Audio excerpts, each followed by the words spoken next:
tidak bisa menjernihkan, setidaknya jangan memperkeruh. Kalau tidak bisa membantu, setidaknya jangan membebani. Kalau tidak bisa menciptakan tawa, setidaknya jangan menciptakan luka. Assalamualaikum warahmatullahi wabarakatuh. Hai semuanya, jumpa lagi dengan saya di channel YouTube-nya Keluarga Hamam. Alhamdulillah, senang banget rasanya aku masih bisa share lagi kegiatan aku seperti biasanya.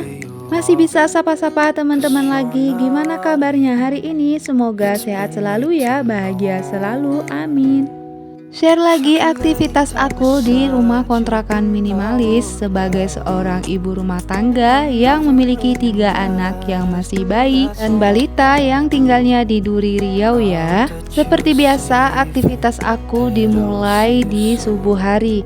Di sini aku awalin untuk kegiatannya itu masak-memasak dulu di dapur. Untuk menu pertama di sini ada telur. Ini tuh telur, tengahnya aku kasih telur ceplok. Dan luarnya itu aku kasih telur yang dicampur dengan wortel dan juga kol. Diaduk-aduk, dikocok rata, baru digoreng gitu. Baru dibuletin, di tengahnya dikasih telur ceplok. Untuk bentuknya itu kurang bagus ya, karena aku perdana bikinnya. Aku tuh buatnya karena ngelihat videonya itu di TikTok, itu tuh bagus menurut aku. Cuman di videonya itu pakai kolnya tuh kayak hijau atau warna apa gitu ya, cantik pokoknya. Dan aku tuh pakai kolnya tuh yang warna putih. Karena posisinya aku itu nggak ada stok daun sop, jadi tidak ada warna hijaunya, kayak kurang warna aja gitu. Di sini aku lanjut untuk goreng si tahu ya. Dan untuk telurnya tadi tuh itu tuh rasanya enak banget karena dari kol sama wortelnya itu mengeluarkan rasa manis. Jadi rasa telur dadarnya itu kayak ada manis, ada asin, ada gurihnya gitu ya.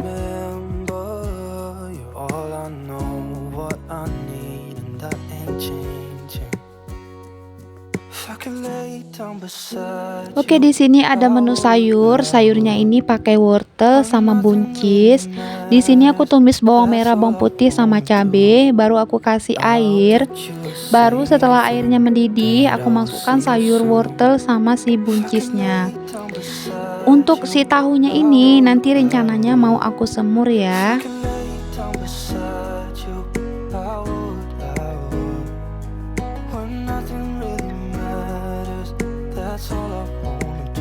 Untuk bumbu semur seperti biasa aku pakai bawang merah, bawang putih, pakai kemiri, pakai tomat, pakai cabai, cuman 1 atau 2 buah aja. Lalu di blender halus, setelah itu ditumis, dikasih sedikit kecap. Lalu nggak lupa masukkan seasoning, garam, masako, dan juga gula serta micin ya atau sasa. Setelah itu masukkan tahunya, lalu dimasak sampai benar-benar tanak dan aku tambahkan sedikit air. Oke, untuk budget menu masakan aku kali ini, yuk kita hitung dulu ya. Untuk tahu di sini 3.000, untuk sayuran itu 3.000, untuk telur itu 2 buah 4.000, untuk bumbu dan lain-lainnya itu kita hitung 5.000 ya. Totalnya semua 15.000 untuk budget menu masakan aku di hari ini. Alhamdulillah ya, hemat banget. Untuk menunya ada telur sama tahu dan sayur. Ya disyukurin aja, yang penting bisa bikin perut kita kenyang. Setidaknya kita bisa beraktivitas dengan baik sehari-harinya karena energi kita sudah terpenuhi. There's not much to do when all I can is thinking about you. Alhamdulillah 3 menu simple aku di hari ini udah selesai. Sekarang setelah masak aku mau lanjut bersih-bersih dapurnya. Di sini aku mau cuci piring dulu dan juga mau beres-beres cucian piring kemarin, dan aku mau lap-lapin juga di bagian kompor dan juga meja serta dindingnya. Karena seperti biasa kalau udah masak ini tuh pasti berminyak banget. Jadi biar supaya dapur kita tetap bersih, rapi dan wangi ya harus rajin-rajin untuk dielap, dicuci bersih pakai sabun. Kalau aku tuh pakai Mama Lemon aja. Lalu aku bilas lagi pakai air, lalu aku elap bersih sampai benar-benar bersih. Dan alhamdulillah dapurku selalu bersih, rapi, dan wangi ya. Tidak ada kata bau masakan atau bau asap atau bau apalah ya. Alhamdulillah, kalau kita rajin setelah masak langsung dibersihkan, insya Allah dapurnya tetap wangi gitu. Oke, dilanjut. Di sini aku mau cuciin piring dulu, tapi sebelumnya ini tatakan kompor itu tuh kayak kotor banget, jadi aku mau cuci dulu. Kalian lagi apa nih pas nonton video aku? Ataukah lagi enjoy, lagi santai, atau lagi beraktivitas nih sama seperti aku? Semoga nonton video aku, dengar suara aku yang cempreng ini tidak pernah bosan ya, karena rutinitas aku yaitu itu melulu. Semoga angle yang aku ambil tuh bisa berubah-berubah ya. Kadang tuh aku suka bingung gitu, karena kan kita sambil aktivitas, sambil record gitu, sambil juga berpacu waktu lah ya, sambil ngurusin anak gitu. Jadi aku tuh kayak suka linglung aja loh teman-teman, harus naruh kamera di mana, kayak suka bingung gitu. Ada yang sama nggak sih?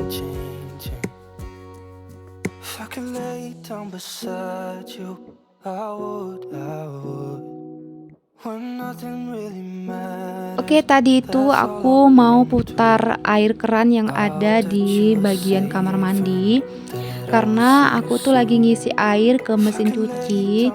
Air mesin cucinya itu udah penuh, jadi aku matikan air yang di kamar mandi, karena aku ngambilnya dari keran kamar mandi gitu teman-teman.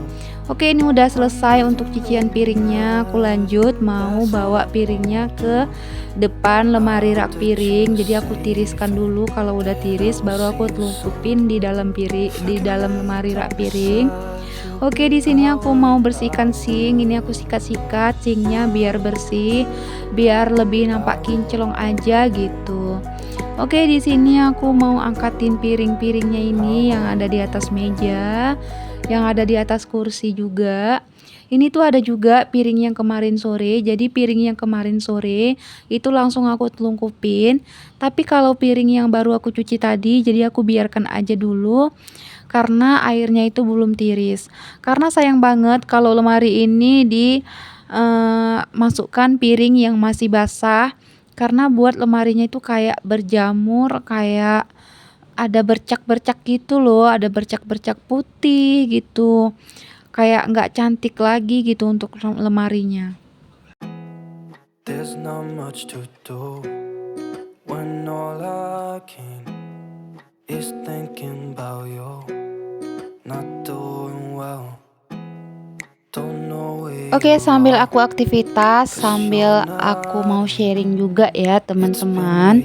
Sekarang ini kan sudah menuju akhir tahun ya, jadi perbanyaklah untuk evaluasi diri menuju tahun baru 2025 yang tinggal beberapa hari lagi. Gak ada salahnya untuk melakukan evaluasi diri ya. Hal ini sebagai bentuk aktivitas yang dilakukan untuk mengukur sejauh mana proses yang sudah kita jalanin sebelumnya. Evaluasi diri di akhir tahun ini pun begitu penting dilakukan karena dapat memberikan banyak manfaat terhadap diri kita sendiri. Yang pertama, kita harus belajar dari kesalahan di tahun ini agar tidak mengulanginya lagi di tahun berikutnya. Ya, setiap orang tentunya memang pernah berbuat salah ya. Tentu ini nggak menjadi masalah, sebab dengan kesalahan juga kita bisa belajar banyak darinya. Kita bisa mengambil hikmah dari suatu kesalahan. Melakukan evaluasi diri di akhir tahun pun akan sama halnya jika kita belajar dari kesalahan. Hal ini bertujuan agar kita dapat mengetahui penyebab kesalahan itu terjadi dan bagaimana cara mengantisipasinya di masa yang akan datang. Dengan begini, kita pun gak akan mengulangi lagi kesalahan yang sama ya. Yang kedua, tingkatkan kualitas diri kita. Setiap saat manusia akan terus berjalan ke depan, suka atau tidak, kita tetap harus melewatinya. Alih-alih terpuruk dalam kesedihan dan kesengsaraan, kita harus sadar bahwa itu semua harus ditinggalkan. Caranya, cobalah untuk evaluasi diri. yang membuat kita belajar tentang kelemahan maupun kekuatan diri kita sendiri. Jika kita menemukan kelemahan diri kita, setelahnya carilah untuk mengatasinya. Lalu, saat kita menemukan kekuatan diri kita, jadikan itu sebagai modal awal untuk terus meningkatkan kualitas diri kita. Yang ketiga, tujuan kita harus jelas ke depannya, mau bagaimana, mau seperti apa. Supaya hidup semakin berarti, tentu saja seseorang harus memiliki target dan tujuan tertentu yang akan diwujudkan. Misalnya entah itu berkaitan dengan perjalanan karir, atau pendidikan, atau kisah cinta yang selama ini kita impikan. Melakukan evaluasi diri pun akan membantu kita untuk menetapkan tujuan yang jelas, di mana ketika kita berkaca dengan yang terjadi di masa lalu, kita akan mengetahui sejauh mana proses yang sudah kita lalui.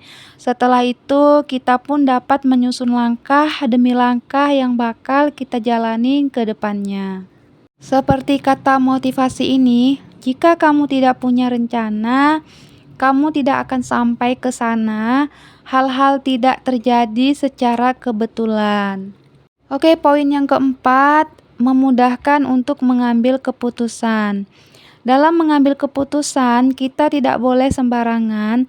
Tentunya harus ada berbagai pertimbangan yang menjadi faktor untuk bisa melakukannya. Hal ini bertujuan agar keputusan yang kita ambil dapat membawa kita ke situasi yang baik dan sesuai ekspektasi kita. Saat melakukan evaluasi diri, di momen yang bersamaan, kita juga akan mengenali diri kita lebih jauh dengan situasi yang telah kita hadapi. Hal ini juga akan menuntun kita dalam memilih langkah yang akan menuntun kita dalam mewujudkan tujuan. Oke, yang kelima, menumbuhkan motivasi dalam melangkah. Motivasi begitu diperlukan dalam diri kita atau dalam diri seseorang ya. Sebab dengan motivasi, seseorang akan mampu memaksimalkan kemampuannya untuk mewujudkan sesuatu yang mereka inginkan. Berkaitan dengan poin sebelumnya tadi, di saat sudah melakukan evaluasi diri, kita pun sudah mengetahui tujuan kita ke depannya seperti apa. Maka di saat yang bersamaan, motivasi tersebut tumbuh di dalam diri dan akan menuntunmu untuk mewujudkan target tersebut. Ingat ya, dalam berproses jangan hanya mengejar agar tercapai atau tidaknya, tapi berikan juga kualitas dan dampak yang baik dari proses tersebut. Maka melakukan evaluasi diri di setiap akhir tahun itu sangat penting dan nyatanya memang begitu bermanfaat ya. Dengan evaluasi diri, kita akan mengenali diri sendiri lebih mudah dan agar menghindari dari kesalahan yang sama di masa lalu. Oke, itu dia sharing aku sedikit. Semoga bisa bermanfaat buat kalian ya. Oke, lanjut ke videonya ya. Di sini aku udah selesai bersih-bersih rumah kontrakan minimalisnya. Aku tadi barusan angkat cucian yang sudah kering di hanger yang warna pink yang kecil bulat itu. Itu tuh selalu aku letak di sini di atas sofa stool karena memang gagangnya itu udah patah. Mungkin nanti aku bakalan beli, tapi karena itu masih bisa digunakan, jadi aku gunakan aja dulu.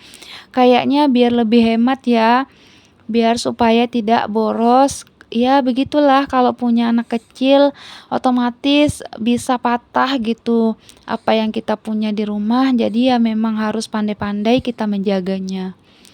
Oke, di sini aku pindahin untuk paketan yang kemarin yang aku unboxing itu masih di atas meja dan aku pindahkan ke bawah aja. Di sini aku mau lanjut ngepel-ngepel di bagian lantainya ya. Oke, bagi teman-teman yang telah klik video aku yang sederhana ini, aku ucapkan terima kasih banyak. Jangan lupa buat like, komen, dan share-nya ya. Buat yang baru bergabung, jangan lupa subscribe-nya. Semoga video aku ini bisa menghibur ya, bermanfaat juga dan menginspirasi. Jangan pernah bosan buat nonton vlog aku yang berikutnya ya. Oke, di sini aku udah siap ngepel. Aku mau bersihkan kain pelnya, mau aku bilas-bilas dengan air bersih sampai 3 kali bilasan. Setelah itu pelnya aku gantung biar supaya tiris airnya, baru aku pindahkan ke gantungan pel yang biasa diletak di bagian dapur. Untuk ini aku letak kain pelnya itu di kamar mandi dulu karena masih berair ya. Di sini aku lanjut mau jemurin bantal karena bantalnya ini kayak agak bau gitu, kan bekas-bekas keringat kalau kita lagi tidur gitu ya. Jadi di sini mumpung harinya panas, aku jemurin aja untuk bantal-bantalnya ini. Nggak kerasa udah mau selesai video aku. Sampai sini dulu ya teman-teman. Assalamualaikum, sampai jumpa di vlog aku yang berikutnya. See you, bye-bye.